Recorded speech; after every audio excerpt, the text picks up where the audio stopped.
नमस्कार। आयुक्तालय के यूट्यूब चैनल ज्ञान सुधा पर आप सभी का हार्दिक स्वागत और अभिनंदन।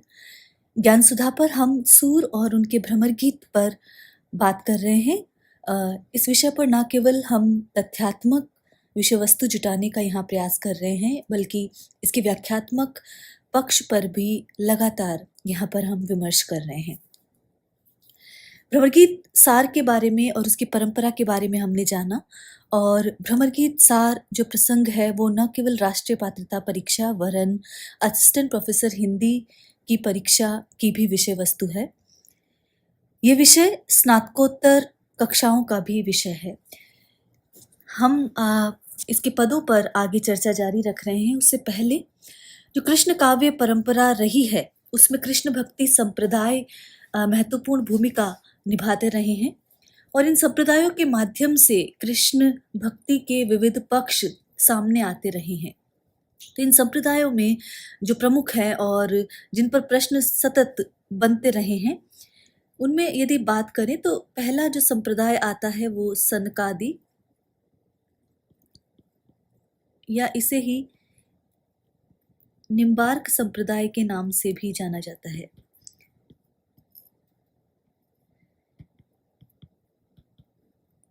यदि निम्बार्क संप्रदाय को देखते हैं तो सनकादि संप्रदाय जिसे कहते हैं, ये कृष्ण भक्ति से संबंधित ब्रजमंडल का प्रमुख वैष्णव संप्रदाय है, और इसके प्रवर्तक जो हैं वो निम्बार्काचार्य है।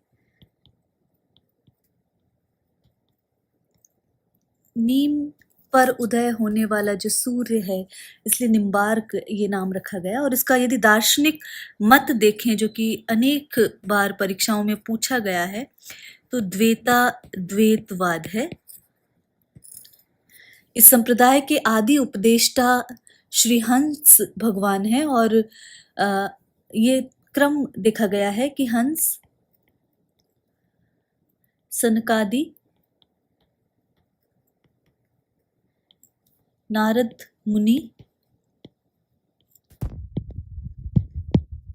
आचार्य निम्बार्क। तो ये निम्बार्क संप्रदाय की बात हमने की। नारद मुनि को इनका गुरु माना जाता है निम्बार्क का, और निम्बार्क की बात करें तो इनकी कर्म भूमि ब्रजमंडल रही है, और निम्बार्क को कृष्ण के सुदर्शन चक्र का अवतार माना जाता है। तो ये प्रश्न भी पूछा जाता है कि किसका अवतार माना जाता है निम्बार्क को, तो सुदर्शन चक्र का अवतार, और अत्यंत सुंदर होने के कारण इनका नाम सुदर्शन भी जाना जाता है। सिद्धांत द्वैताद्वैतवाद है, जिसे प्राचीन भेदाभेदवाद का ही नवीन रूप भी माना जाता है। निम्बार्क संप्रदाय की सबसे बड़ी गद्दी यदि देखी जाए तो वो राजस्थान के सलेमाबाद में है, जो कि अजमेर के निकट है। तो सबसे बड़ी गद्दी सलेमाबाद है, और वृंदावन में श्री जी की बड़ी कुंज स्थान पर निम्बार्क संप्रदाय का प्रमुख केंद्र भी माना जाता है।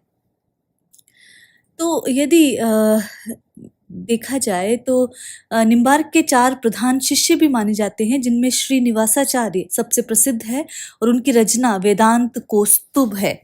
तो ये भी एक प्रश्न बनता है। इसके पश्चात हम बात करते हैं रुद्र संप्रदाय की, और रुद्र संप्रदाय के यदि प्रवर्तक आचार्य देखे जाएं तो वो विष्णु स्वामी,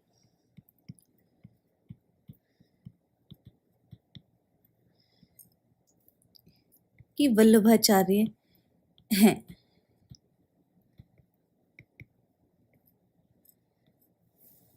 तो जब देखते हैं हम वल्लभाचार्य की, तो इनका जन्म 1535 में होता है, और ये जिस मत को लेकर आते हैं वो शुद्धाद्वैतवाद कहलाता है।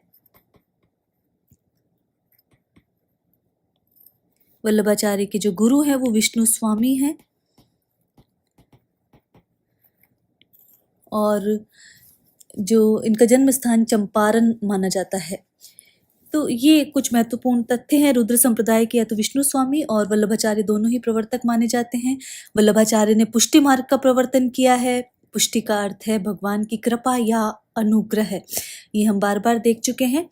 और वल्लभाचार्य की जो रचनाएं जो है पूर्व मीमांसा भाष्य, उत्तर मीमांसा या ब्रह्मसूत्र भाष्य और श्रीमद् भागवत की सूक्ष्म टीका, तत्वदीप निबंध और सुबोधिनी टीका, ये कुछ महत्वपूर्ण ग्रंथ है।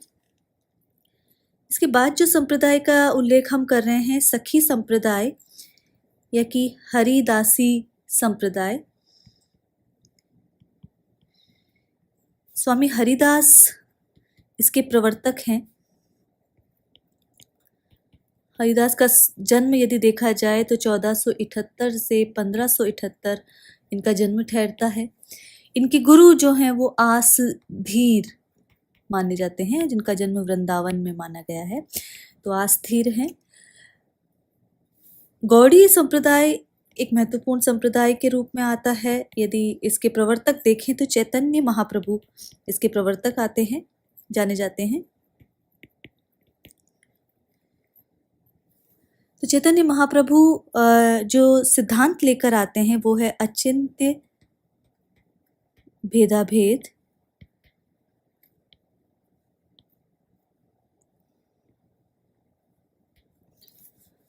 और इनके गुरु का नाम केशव भारती रहा है। एक महत्वपूर्ण संप्रदाय और है राधा वल्लभ संप्रदाय। राधा वल्लभ संप्रदाय के जो प्रवर्तक हैं वो हित हरिवंश हैं, जिनका जन्म 1502 से 1552 माना गया है, और गोपाल वल्लभ इनके गुरु हैं। तो यदि क्रमिकता की दृष्टि भी देखें तो निम्बार्क संप्रदाय सबसे पहले आता है। निम्बार्काचार्य 1114 से 1162 इनका समय माना गया है। इसी तरह यदि वल्लभाचार्य का समय देखें तो 1478 से 1530 इनका समय माना गया है। और इसी तरह स्वामी हरिदास, इसी तरह चैतन्य महाप्रभु का समय देखें तो 1486 से 1533। तो ये कुछ महत्वपूर्ण संप्रदाय हैं। जिसने कृष्ण भक्ति से संबंधित यदि देखें तो प्रमुख संप्रदाय रहे हैं जो कृष्ण भक्ति में महत्वपूर्ण भूमिका अदा करते रहे हैं। तो ये कुछ प्रमुख संप्रदाय हैं। हमने अष्टछाप की बात की, अष्टछाप के कवियों की बात की, हमने कुंभन दास, सूरदास, परमानंद दास, कृष्णदास वल्लभाचार्य के शिष्य हैं, और गोविंद स्वामी, छीत स्वामी, चतुर्भुज दास और नंददास विठलनाथ के शिष्य हैं। विठलनाथ ने ही सन 1565 में अष्टछाप की स्थापना की थी, और ये आठों भक्त श्रीनाथ जी की नित्य लीला में अंतरंग सखाओं के रूप में सदैव इनके साथ रहते थे। इसी कारण इन्हें अष्ट सखा भी कहा जाता रहा है। तो ये कुछ महत्वपूर्ण बातें हैं जो कृष्ण भक्ति संप्रदाय और अष्टछाप से संबंधित। 30 पदों की बात हम कर चुके हैं, और आगे के पदों का अध्ययन हम आज कर रहे हैं। आगे का जो पद है जिसमें जो उद्धव ब्रज आए हैं और किस प्रकार गोपियां उन्हें खरी खोटी सुना रही है और उस पर बार बार कुढ़ रही हैं कि कृष्ण ने आखिर किस प्रकार प्रेम की पाती के स्थान पर उन्हें योग का कठोर संदेश किस प्रकार भेज दिया, और साथ ही यदि भेजा तो उद्धव को वो उस योग के कठिन मार्ग के बजाय प्रेम मार्ग का या भक्ति का महत्व वहां पर प्रकारांतर से बताने की कोशिश कर रही हैं। इसी क्रम में वे कहती हैं, तेरो बुरो न को माने, रस की बात मधुप निरस, सुनो रसिक होत सो जाने। तो यहाँ पर उपालंब वहां पर तो दे ही रही है, साथ ही जो सूर की वाग विदग्धता है, एक ही बात को अलग अलग तरीके से जो कहने की कला है, उसको हम यहाँ पर देख सकते हैं कि जब उद्धव बार बार उन्हें गोपियों को उपदेश दे रहे हैं और ब्रह्म ज्ञान का उपदेश दे रहे हैं, तो गोपियां भ्रमर के माध्यम से उन पर व्यंग्य करती हुई कहती है, तेरो बुरो न को माने, रस की बात मधुप निरस, सुनो रसिक होत सो जाने। तो यहाँ पर वो कह रही हैं कि हे उद्धव, तुम्हारी बातों का तेरो, अर्थात तुम्हारी बातों का यहाँ बुरा कोई भी नहीं मानने वाला। क्यों नहीं मानने वाला? रस की बात मधुप निरस, क्योंकि हे मधुकर, ये रस की बात हो रही है और तुम कैसे हो?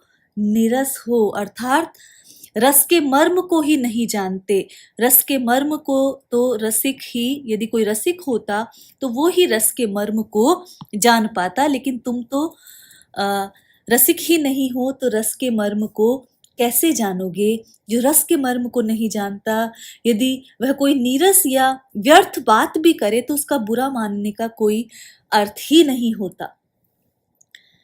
तो कारण रस की बातों को सही रूप में वही हृदयंगम कर सकता है जो रसिक हो। तो तुम तो रसिक हो ही नहीं, तुम कैसे हो? नीरस हो।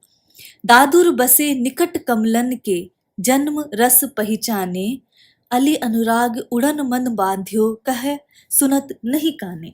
अब यहाँ पर उदाहरण दिया जा रहा है कि दादुर अर्थात मेंढक को ही लीजिए। दादुर का अर्थ है मेंढक।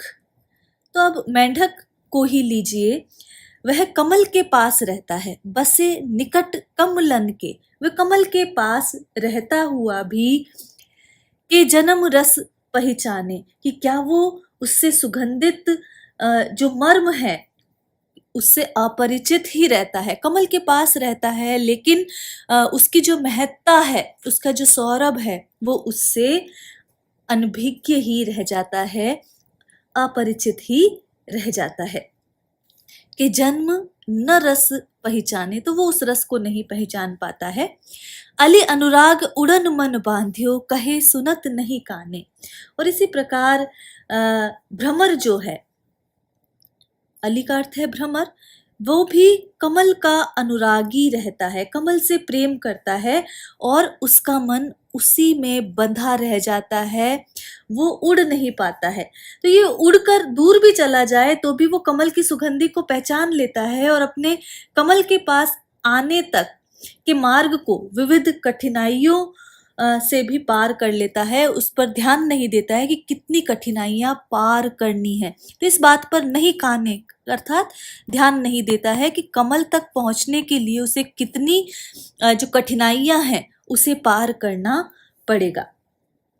तो यहाँ पर ये कहा जा रहा है इन दोनों पंक्तियों में कि तुम्हारी स्थिति कैसी है? इस दादुर की जैसी है जो कमल के पास तो बसता है, कृष्ण के पास तो रहता है, लेकिन उसके संबंधित जो सुगंधि है, उसका जो महात्म्य है, उसे नहीं पहचान पाता है। और इसके अतिरिक्त गोपियों का मन कैसा है? भ्रमर की भांति है, भ्रमर के सदृश है, जो सदैव ही कमल की भांति जो कृष्ण हैं उनके पास पहुंचने का प्रयत्न करता रहता है। तो और किसकी परवाह नहीं करता है? यहाँ जिस प्रकार भ्रमर दूरी की परवाह नहीं करता है, कठिनाई की परवाह नहीं करता है, उसी तरह जो गोपियां हैं वो लोक की, वो कुल की मर्यादा की और किसी प्रकार की लाज वो वहां पर नहीं लेकर आती हैं और वो तनिक भी परवाह नहीं करती है किसी भी बंधन की और कृष्ण तक पहुंचना चाहती है। सरिता चले सागर को, कूल मूल द्रुम भाने।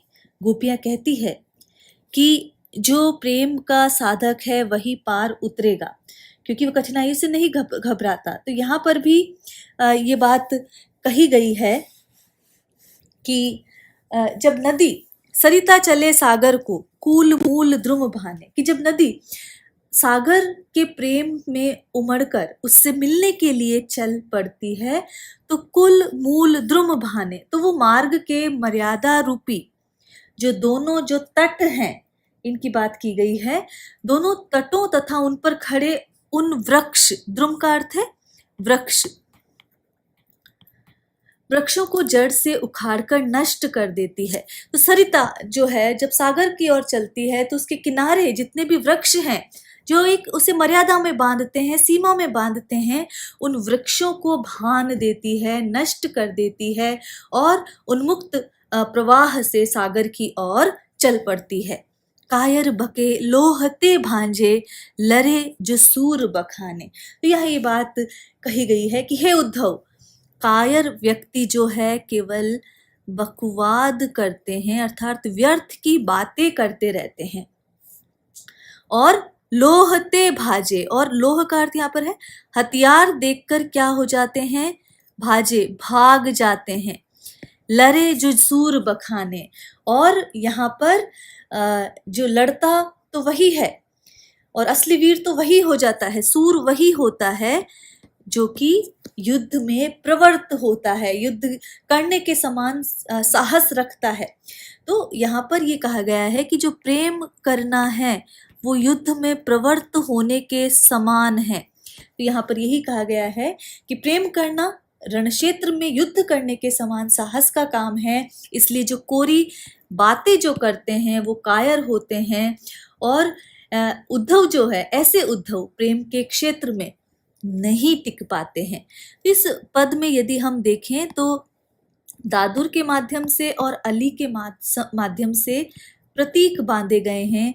दादुर के माध्यम से यहाँ पर उद्धव पर व्यंजना की गई है और अली के माध्यम से गोपियों की प्रवृत्ति यहाँ पर बताई गई है। और दादुर और भ्रमर के अंतर को, प्रेम के अंतर को यहाँ बताने की कोशिश की गई है। अगर इन पंक्तियों में देखें कि तेरो बुरो न को माने, तो यहाँ पर तेरा बुरा कौन मानता है, रस की बात मधुप निरस, सुनु रसिक होत सो जाने। तो इन दोनों पंक्तियों के कारण यहाँ वक्रोक्ति अलंकार है, कथन को अलग तरीके से कहा गया है तो वक्रोक्ति अलंकार यहाँ माना जाएगा। इसी तरह यदि देखें दादुर बखाने, दादुर बसे निकट कमलन के जन्म रस पहचाने, तो यहाँ पर यदि देखें तो उल्लेख अलंकार का प्रयोग है इस पंक्ति में। सरिता चले सागर को कूल मूल द्रुप भाने, तो यहाँ पर अप्रस्तुत प्रशंसा की गई है।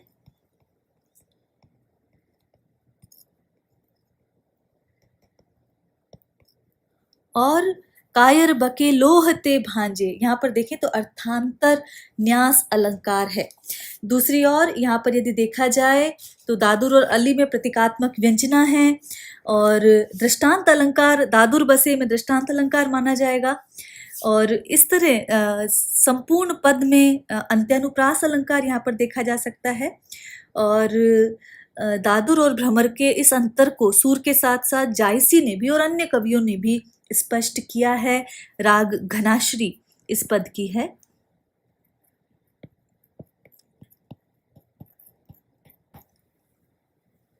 यदि अगला पद देखें तो घर ही के बाढ़े रावरे, तो यहाँ पर ये कहा गया है, बाढ़े का मतलब है बड़ी बड़ी बातें करने वाला।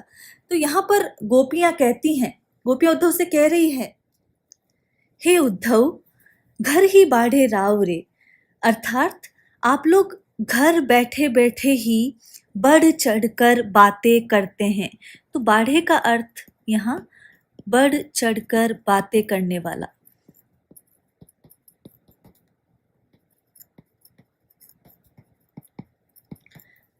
तो गोपियां उद्धव से कह रही हैं कि हे उद्धव आप लोग घर बैठे ही बढ़ चढ़कर बातें करने वाले हो, अपने स्थान पर ही अर्थात शेर बनकर रहने वाले हो। नाहिन मीत वियोग बस परे अनवउगे अली बावरे, तो रावरे का अर्थ तो यहाँ पर आप सम्मान सूचक शब्द के लिए लिया गया है। नाहिन का अर्थ है यहाँ पर नहीं, कि नाहिन मीत वियोग बस, कि बाहर कुछ भी कर सकना संभव नहीं है। तो हे भोले और बावरे भ्रमर सुनो, नाहिन मीत वियोग बस परे, कि तुम कभी भी ना तो किसी के प्रेमी रहे हो और ना ही वियोगी ही रहे हो। तो परे अनवउगे अली बावरे, तो हे अली तुम ना तो किसी के मीत रहे हो ना ही वियोगी ही रहे हो। तो जो सहता नहीं है वे वियोग की अनुभूति, जो वियोग के बस में पड़ा ही नहीं है, वो उसके अनुभूति को क्या समझोगे। तो तुम जब समझोगे तब जब इस स्थिति से गुजरोगे। तो इसीलिए यहाँ पर जो उस कहावत की भांति बात कही गई है कि जाके पाव न फटी बिवाई, सो का जाने पीर पराई। तो यहाँ पर यही कहा गया है कि तुम जैसे जो लोग हैं वो ज्ञान योग की बातें करने वाले घर में बैठकर बढ़ चढ़कर बातें करते हैं, और केवल कोरी बातें करते हैं, उनसे कुछ भी नहीं बन पड़ता। तो हे बावले भ्रमर, यहाँ पर बावले भ्रमर कहा गया है कि सुनो, तुमने अभी तक किसी प्रिय का वियोग नहीं सहा है। जब इस वियोग को सहोगे तब तुम्हें मालूम पड़ेगा कि ये कितना प्राणांतक होता है, कितना कठिन होता है। तो अनवोगे का अर्थ यहाँ पर है जब सहोगे, जब इस स्थिति से गुजरोगे तब तुम्हें इस स्थिति का भान होगा। भुखमरी जाए चरे नहीं तिनका, सिंह को यह स्वभाव रे। तो यहाँ पर ये बात कही गई है कि सिंह का क्या स्वभाव होता है कि उसे कितनी भी भूख लग जाए, लेकिन वो मांस ना मिलने पर भूखा ही मर जाएगा। वो जाकर तिनका नहीं चरने लग जाएगा, वो घास नहीं चरेगा, तो वो भूखा ही मर जाएगा, घास नहीं चरेगा। तो सिंह का ये स्वभाव है। श्रवणन सुधा मुरली के पोषे, जोग जहर न खवावरे। तो उसी प्रकार हम भी, जो हमारा ये जो प्रेम व्रत है, ये किस प्रकार है, सिंह के समान ही है कि सिंह घास नहीं खा सकता। उसी प्रकार हम जो करेंगी, हम जो प्रेम करेंगी या जो कानों से जो सुधा रस सुनेंगी, वो मुरली की ही बात सुनेंगी, कृष्ण की ही बात सुनेंगी। ये योग का जो कठिन, ये जो जहर है, वो जहर के समान जो योग है, उसका हम पान नहीं करेंगे। तो हमारे ये कान जो है मुरली की अमृत के समान मीठी ध्वनि से पोषे गए हैं, पाले पोषे गए हैं। तो हमारे इन कानों को जहर के समान कड़वे और कठोर ये जो योग की जो बातें हैं वो तुम मत खिलाओ, अर्थात हमें ये बातें खिलाकर परेशान नहीं करो। ऊधो हम ही सीख का देहो, हरि बिनु अनत न ठाव रे। अनत का अर्थ है दूसरा, ठाव का अर्थ है स्थान। तो ऊधो हम ही सीख का देहो, कि हे उद्धव, तुम हमें भला क्या सीख दे रहे हो, हमें भला क्या उपदेश दे रहे हो। हरि के बिना अर्थात कृष्ण के बिना अन्य कहीं भी शरण पाने का स्थान हमारे पास शेष नहीं है। सूरदास कहा लय कीजे, थाही नदियां नावरे। तो यहाँ पर ये कहा जा रहा है कि कृष्ण प्रेम में जो लीन हम गोपियां हैं, उनके लिए ये जो संसार है वो उथली नदी के समान है। वो संसार कैसा है, उथली नदी के समान है। और ये उथली नदी के समान होने के कारण हम इसे तुम्हारी योग रूपी नाव, कैसी है, योग रूपी नौका से हम इसे पार नहीं कर सकती। तो तुम्हारी योग रूपी नाव को लेकर हम क्या करेंगे कि ये जो संसार जो है उस उथली नदी के समान है, जिसे पार करने के लिए नाव की जरूरत ही नहीं पड़ती। तो फिर हमें इसे कहाँ ले कीजिए, तो हम फिर तुम्हारी इस योग रूपी नाव को लेकर क्या करेंगे, क्योंकि ये संसार तुम योग मार्गियों के लिए अथाह और अगम्य हो सकता है, परंतु हमारे लिए तो कृष्ण के प्रेम का सहारा होने के कारण इसे पार कर लेना अत्यंत ही सरल है। तो हमारे लिए ये जो संसार है वो गहरा अगम्य ना होकर उथली नदी के समान है, जिसे कृष्ण प्रेम के अवलंबन से, आलंबन से सहज ही पार किया जा सकता है। अब यदि अलंकारों की बात करें, सुधा मुरली यहाँ पर रूपक अलंकार है। इसी तरह नाव की बात यहाँ पर की जा रही है, योग रूपी बात की जा रही है। इसी तरह यदि बात करें तो सुख स्वभाव, भुखमरी जाए चरे नहीं तिनका, सिंह को यह स्वभाव रे। तो यहाँ पर उदाहरण अलंकार आया है। सूरदास कहा ले कीजे, थाही नदियां नावरे। तो यहाँ पर तुल्य योगिता अलंकार कहा जा सकता है या लोकोक्ति अलंकार, लोकोक्ति की बात की गई है। तो योग, साथ ही इन जो अंतिम पंक्तियों में जो बात कही गई है उसमें उससे एक संदेश ये जाता है कि योग मार्गियों द्वारा जो संसार सागर को पार करना दुसाध्य बताया गया है। तो इस पर व्यंग्य कस रही हैं गोपियां कि प्रेमियों के लिए तो ये संसार सरल है, ग्राह्य है और मधुर प्रतीत होता है। तो ये बात यहाँ पर सूर की गोपियाँ कह रही हैं।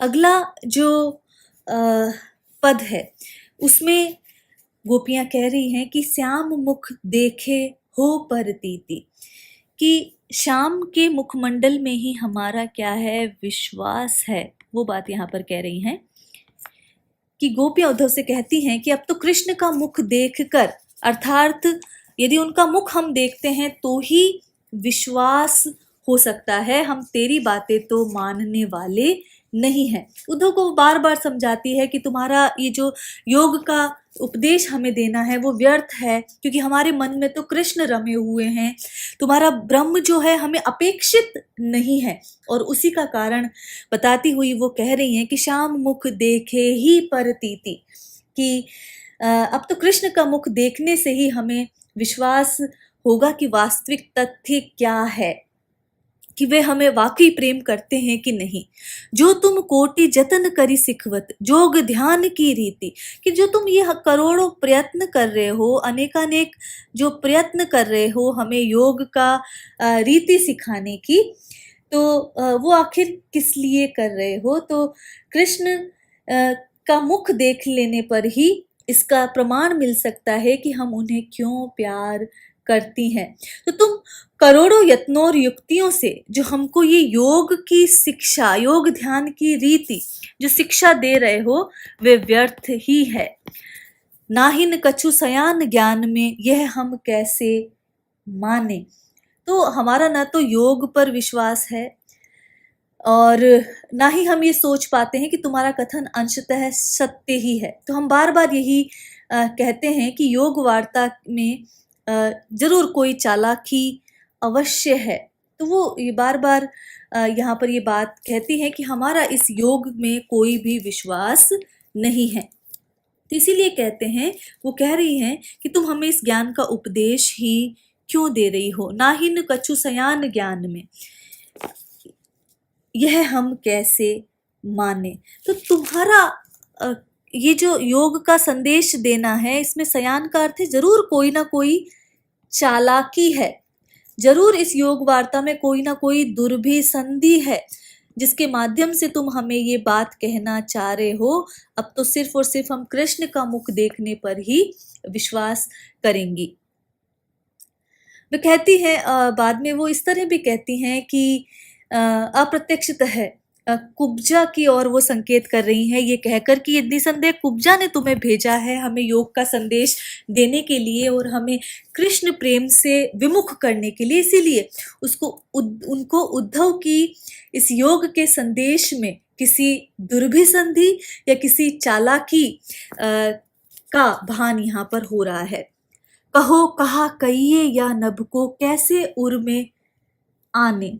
तो यहाँ पर वो कह रही हैं कि अच्छा चलो ये बताओ कि हम तुम्हारे इस विशाल आकाश, यहाँ आकाश से मतलब है ब्रह्म को शून्य माना गया है और शून्य का प्रतीक आकाश। तो कहा करिए या नभ को कैसे उर अर्थात हृदय। तो हे उद्धव तुम बताओ इस विशाल आकाश अर्थात ब्रह्म को हम अपने नन्हे से हृदय में, छोटे से हृदय में कैसे समेट लें या कैसे आत्मसात कर लें। यह मन एक वह मूर्ति भृंग कीट सम माने। अब तुम ये बताओ कि देखो उद्धव, फिर वो वही बात कहती है कि उद्धव मन न होत 10-20। उसी तरह ये कहती हैं कि हमारा मन तो एक है और एक ही वह मूर्ति है जो हम अपने हृदय में धारण करते हैं। भृंग कीट सब माने। तो उनकी ये जो मूर्ति है वो भृंग कीट के समान है जिसने हमें और हमारे मन को अपने जाल में फंसा लिया है। तो यह मन एक वह मूर्ति भृंग कीट सम माने। सूर शपथ दे बूझत ऊधो यह ब्रज लोग सयाने। तो हे उद्धव, ब्रज के ये चतुर लोग तुम्हें शपथ देते हैं कि तुम ही बताओ कि क्या ये संभव है। तो यहाँ ये कहना चाह रही है कि हमारे जो कृष्ण मय जो हृदय है उसमें योग की प्रतिष्ठा हो सके, क्या ये संभव है? अर्थात नहीं संभव है, क्योंकि उनके हृदय में तो कृष्ण समाये हैं और भृंग कीट के समान समाये हैं। भृंग कीट के समान एक दूसरे के मन को अपने जाल में फंसा रखा है। तो क्या तुम बताओ कि ब्रज के ये चतुर लोग तुम्हें शपथ देते हैं कि तुम ही बताओ कि क्या यह संभव है। शपथ देकर तुमसे पूछते हैं कि तुम ही बताओ कि क्या यह संभव है कि हमारे कृष्णमय हृदय में तुम्हारे योग की साधना हो सकती है, क्योंकि इनमें तो एकमात्र कृष्ण ही समाये हैं, इसलिए ऐसा होना संभव नहीं है। तो पिछले पद की ही तरह इस पद में भी जो गोपियों के अनन्य प्रेम की व्यंजना यहाँ पर दिखाई देती है, जो कि कृष्ण के सूरदास के भक्ति मत का यहाँ पर प्रयोजन भी है। यदि नभ की बात करें तो यहाँ पर जो नभ शब्द आता है, कहो कहा कहिए या नभ को कैसे उर में आने, तो दो यहाँ पर अर्थ लिए जा सकते हैं। तो एक, नभ इतना विशाल है कि उसे नन्हे से हृदय में स्थान नहीं दिया जा सकता, और दूसरा, शून्य को हृदय में स्थान देने से कोई लाभ नहीं है, क्योंकि शून्य अंततः शून्य ही रहेगा, तो उससे कोई अंतर नहीं पड़ेगा। तो यहाँ शून्य से यदि वास्तविक अभिप्राय देखें तो ब्रह्म से है। कहो कहा करिए या नभ को कैसे उर में आने, इस पंक्ति में यदि देखें तो रूपकाति शोक्ति अलंकार है।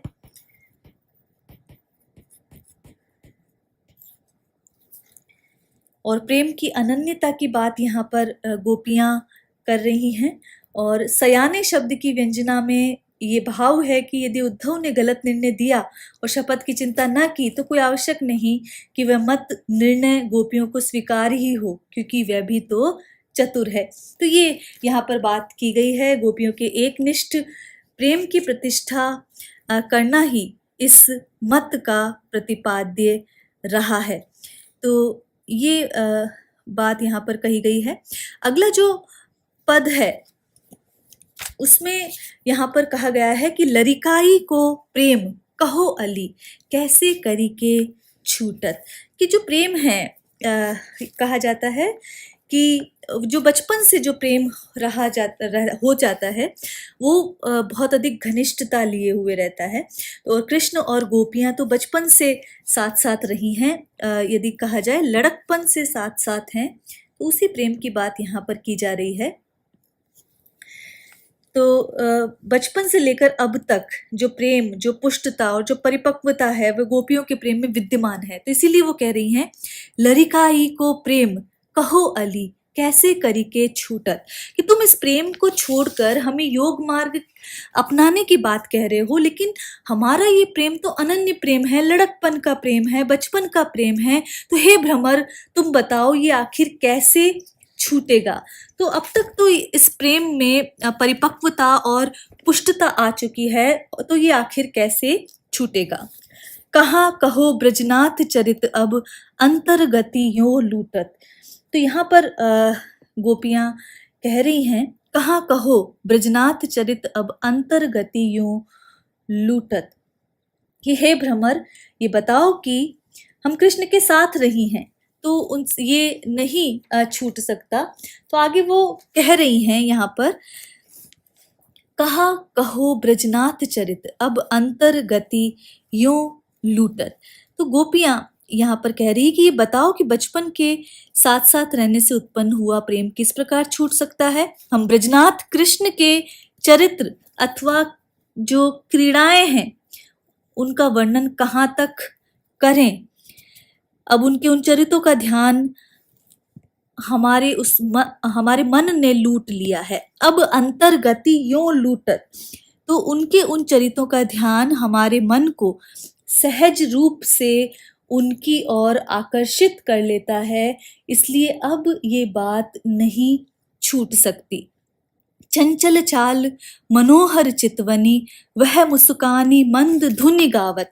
अब यहाँ श्री कृष्ण की बात है, गोपियां उद्धव से कह रही हैं कि चंचल चाल मनोहर चितवनी, कि उनके हृदय, उनका जो कृष्ण का जो सानिध्य है, जो वो अपने हृदय में महसूस करती है, वो अनुभव की चीज है, उसे शब्दों में नहीं कहा जा सकता, वो उनके मन में बसा है। और वो कैसा है?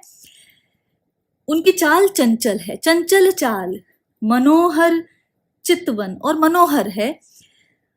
चितवनी, जो उनकी देखने की जो मुद्रा है, वो तिरछे नेत्रों से वो देखते हैं। वह मुस्कानी मंद धुनि गावत, और मंद मुस्कान के साथ मनोहर स्वर में गाते जाना उन्हें और आकर्षक बनाता है। तो उनकी चंचल चाल है, जो चितवन है, तिरछी करके जो दृष्टि है देखने की, वो मनोहर है। उनकी मुस्कान मधुर है, और जो उनके गाने का जो ढंग है वो भी उन्हें आकर्षक बनाता है।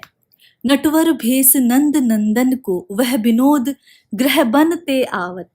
नटवर भेष नंद नंदन को, और साथ ही जो कृष्ण का जो वेश है, जो उन्होंने नटवर का रूप धारण करके रखा है, नटवर का वेश धारण किए हुए हैं, और विनोद करते हुए वे वन से घर की ओर लौटते हैं, वो हमारी स्मृति में अब तक छाया हुआ है।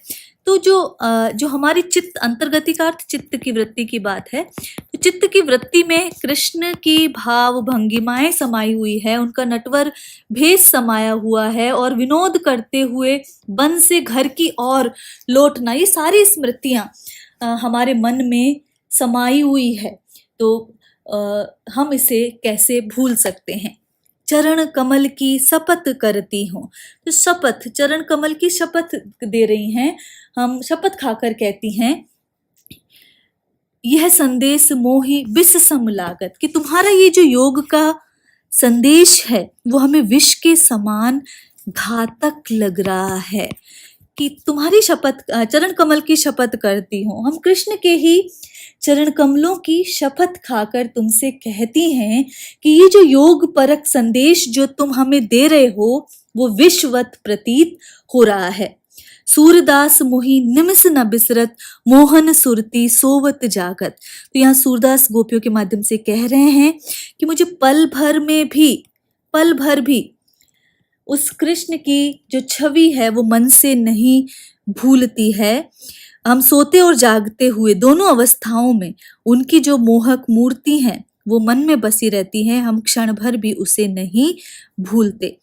तो यहाँ पर एक तो जो मनोवैज्ञानिक तथ्य है कि जो बचपन, जो लड़िकाई का प्रेम है, जो बचपन का प्रेम है वो भुलाए नहीं भूलता, उसकी बात यहाँ पर की जा रही है। और साथ ही स्मृति नामक संचारी भाव, ये प्रश्न अक्सर पूछा जाता है कि कौन सा संचारी भाव है। तो जब हम चंचल चाल इसकी बात कर रहे हैं तो यहाँ पर स्मृति जो संचारी भाव है उसका उल्लेख हुआ है। उपमा अलंकार है यहाँ पर, और साथ ही अनुप्रास अलंकार यहाँ पर देखा जा सकता है। तो ये पूरे पद में है, और पूरे पद में काव्य लिंग अलंकार भी सिद्ध हो जाता है। तो ये इसका भाव पक्ष है।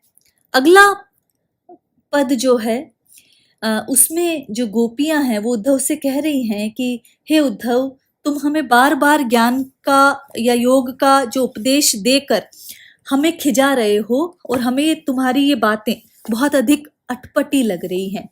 तो अटपटी बात तिहारी ऊधो सुने सो ऐसी को है, कि तुम्हारी ये अटपटी बातें, तुम्हारी ये व्यर्थ की बातें आखिर ऐसी कौन है जो सुन ले, क्योंकि ये तो इनमें कोई सार ही नहीं है। तो ऐसी कौन सी स्त्री है जो तुम्हारी इन बातों को सुनेगी? हम अहीरी अबला सठ, मधुकर तीन्हे जोग कैसे सोहे। तो यहाँ पर ये बात कही जा रही है कि हम तो कौन है, कि हम तो निपट भोली हैं। और यहाँ पर ये गोपियां ये बात कह रही हैं कि हम तो अबला और जाति की अहीर नारियां हैं। ये बताओ कि हमें तुम्हारा ये योग कैसे शोभा दे सकता है। तो योग तो मुनियों की विषय वस्तु है। योग इन जो अबला युवतियों या अहीर जाति की स्त्रियों को योग की बातें कैसे समझ में आ सकती हैं। तो ये बात वो कह रही हैं कि हे मधुकर, हे धूर्त मधुकर, हम तो अहीर अबलाएं हैं। तो अब तुम ही सोचो कि हमें योग की शिक्षा कैसे शोभा दे सकती है। योग तो उनके लिए है जो मुनिजन हो या जो कि ज्ञानवान हो। तो ये बात है, बुचि ही खूबी आघरी काजर नकटी पहिरे बेसरी। ये वैसा ही है जैसे कि खूबी अर्थात कान का जो आभूषण है उसे खूबी कहा जाता है, और बेसरी नाक में पहने जाने वाला, नाक का आभूषण है। तो यहां पर ये बात कही गई है, इस बात को प्रमाणित करती हुई वे कहती हैं कि देखो, यदि कोई बूची हो अर्थात जिसके कान ही ना हो, तो क्या वो कानों में खूबी को पहन सकती है, कर्णाभरण को पहन सकती है? क्या उसे कर्णाभरण शोभा दे सकते हैं? या फिर आंधरी, जो अंधी स्त्री हो, उसे क्या काजल शोभा देता है? और क्या नकटी जो है, जिसकी नाक नहीं हो, वो यदि नाक का आभूषण पहने या कि नथ पहने तो क्या उसे शोभा देगा? तो जिस प्रकार ये आभूषण ऐसी अवस्थाओं में शोभा नहीं दे सकते, उसी प्रकार हम अबला स्त्रियों को योग की शिक्षा भी शोभा नहीं देती। मुंडली पाटी पारन चाह कोढ़ी अंगही केसरी। आगे यही बात कह रही है कि भला तुम सोचो कि जिसने मुंडन करा रखा है, जिसके बाल नहीं हैं, वो केशों को कैसे सवार सकती है? मुंडली का अर्थ है जो जिसने मुंडन करवा लिया है, जो गंजा है, जो गंजी की बात यहाँ पर की जा रही है। तो वो अगर बालों को संवारना चाहे तो वो कैसे संवारेगी? पाटी पारन, तो बालों को संवारने की बात है, बालों को पटिया पारना की बात है, उसकी बात है। इसी तरह कोढ़ी अंग ही केसरी, तो क्या कोढ़ी के शरीर पर चंदन या केसर का लेप किया जा सकता है? बहिरी सो पति मतो करे सो उतर कौन पे पावे। इसी प्रकार यदि कोई पति किसी बहरी स्त्री से मत ले, सलाह ले करने को तैयार हो, तो उसे जैसे उत्तर की आकांक्षा नहीं करनी चाहिए, वैसे ही उद्धव तुम्हें भी हमसे योग की बातें करके किसी ध्यान की ओर केंद्रित हमें नहीं करना चाहिए। ऐसो न्याव है ताको ऊधो जो हमें योग सिखावे। तो जो हमें योग की औचित्य अनौचित्य का कुछ भी हमें ज्ञान नहीं है, तुम्हें भी इसका औचित्य अनौचित्य का कुछ भी ज्ञान नहीं है, इसीलिए तुम हमें इन सारे उदाहरणों के भांति ही हमें भी योग का उपदेश दे रहे हो। जो तुम हमको लाए कृपा करी सिर चढ़ाए हम लीन। अब यहाँ पर गोपियां परेशान हो गई हैं और वो फिर भी कह रही हैं कि तुम जो भी हमारे लिए ये अपने सर पर लेकर आए हो, हे उद्धव, तुम हमारे लिए जो उपदेश लाए हो, शीस चढ़ाए हम लीन, वो उपदेश जो है वो हमने सिर नवाकर स्वीकार कर लिया है। सूरदास नरियर जो विष को करे ही वंदना कीन। लेकिन यहाँ पर जो वास्तविकता यह है कि ये योग का जो उपदेश है वो कैसा है? विष भरे नारियल के समान है, कि तुम्हारा जो ये उपदेश है वो विष भरे नारियल के समान है हमारे लिए, जो दूर से ही वंदना करने योग्य होता है, जिसे ग्रहण नहीं किया जा सकता, जिसे ग्रहण करने पर प्राण संकट में पड़ जाते हैं। तो तुम्हारा ये जो योग का संदेश है, हम उसे सर नवाती हैं, लेकिन ये हमारे लिए वैसा ही है कि वो दूर से उस नारियल के समान है जिसका दूर से ही दर्शन किया जा सकता है, जिसका सेवन नहीं किया जा सकता। तो तुम्हारा संदेश कृष्ण का होने के कारण तो पूज्य है, नारियल पवित्र होने के कारण वंदनीय है, लेकिन विष भरा होने के कारण प्राणों के लिए यह घातक है। तो परिणाम में हमारे मन के विपरीत तथा घातक होने से ये विष भरे नारियल के समान है, अतः हम तुम्हें दूर से ही वंदना करती हैं। तो यहाँ पर यदि देखा जाए तो ये बार बार ये कहा जा रहा है कि उद्धव, तुम्हारा ये जो ज्ञान का उपदेश है वे हमारे लिए व्यर्थ है, अनौचित्यपूर्ण है और इसी स्थापना के लिए कवि बार बार अनेक अनेक तर्क दे रहा है, उदाहरण दे रहा है, संकेत दे रहा है। तो यहाँ पर इसीलिए यदि देखा जाए, जब हम इन पंक्तियों में देखते हैं, एक उदाहरण है तो निदर्शना अलंकार यहाँ पर माना जाएगा। अंत्यानुप्रास अलंकार है और जो तुम हमको लाए कृपा करी, जो नारियल का यहाँ पर दृष्टांत